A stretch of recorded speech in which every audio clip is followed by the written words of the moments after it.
चिदात्मने सर्वान्तरात्मने श्रीमद् वेङ्कटेशाय मङ्गलम्।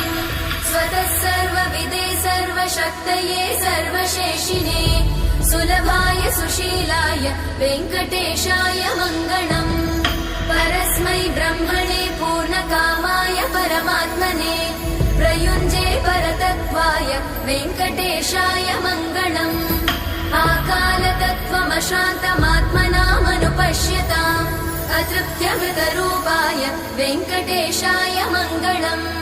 प्रायस्वचरणौ पुंसां शरण्यत्वेन पाणिना कृपया दिशते श्रीमद् वेङ्कटेशाय मङ्गलम्। दयामृततरङ्गिण्यास्तरङ्गैरिव शीतलैः अपाङ्गैः सिञ्चते विश्वम् वेङ्कटेशाय मङ्गलम्। स्रग्भूषाम्बर